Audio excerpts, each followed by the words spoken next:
प्राचीन समय की बात है। एक छोटे से राज्य में सुंदर राजकुमारी आभा रहती थी। उसकी सुंदरता की चर्चा दूर दूर तक थी, लेकिन उसके दिल में एक रहस्यमय दर्द था। एक दिन उसे एक जादुई किताब मिली जिसमें एक शापित पत्थर का जिक्र था। उस किताब में लिखा था कि एक बार कोई उस पत्थर को छू ले तो वो शापित हो जाता है और पत्थर में बदल जाता है। आभा ने सोचा कि यह सिर्फ एक कहानी है, लेकिन उसकी जिज्ञासा बढ़ती गई और उसने फैसला किया कि वो उस पत्थर को खोजेगी। वो अकेली ही जंगल की ओर चल पड़ी, जहाँ किताब के अनुसार वो पत्थर छुपा हुआ था। जब वो जंगल के भीतर पहुंची, तो उसे हर कदम पर लगता था कि कोई उसे देख रहा है। अचानक उसके सामने एक रहस्यमय बूढ़ा व्यक्ति प्रकट हुआ। उसने आभा से पूछा, तुम यहाँ क्यों आए हो बेटी? आभा ने संकोच के साथ जवाब दिया, मैं शापित पत्थर को देखने आई हूँ। बूढ़े ने उसे चेतावनी दी, ये पत्थर तुम्हारे लिए नहीं है, इसे छूने वाले सभी लोग पत्थर बन गए हैं।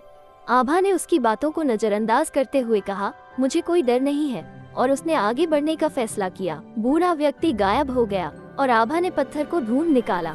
वो पत्थर के पास गई और जैसे ही उसने उसे छूने के लिए हाथ बढ़ाया, पूरा जंगल गूंज उठा। अचानक आभा की आंखों के सामने उसके बचपन के सभी पल जैसे चित्रों में दिखने लगे। उसे समझ में आया कि यह पत्थर वास्तव में शापित है। उसने डर के मारे अपने हाथ पीछे खींच लिए। तभी वो बूढ़ा व्यक्ति फिर से प्रकट हुआ। उसने मुस्कुराते हुए कहा, तुमने शाप को समझ लिया है। ये पत्थर उस व्यक्ति का प्रतीक है जो अपनी इच्छाओं पर काबू नहीं पा सकता। आभा ने नम्रता से सिर झुकाया और कहा, मुझे अब समझ में आया कि सच्चा सौंदर्य और खुशी अंदर से आते हैं, न कि बाहरी चीजों से। उस दिन के बाद से आभा ने अपनी आत्म नियंत्रण और धैर्य की शक्तियों को मजबूत करने का निर्णय लिया। उसने अपने राज्य के लोगों के बीच प्रेम और सद्भावना का संदेश फैलाया और वे सब मिलकर खुशहाल जीवन बिताने लगे।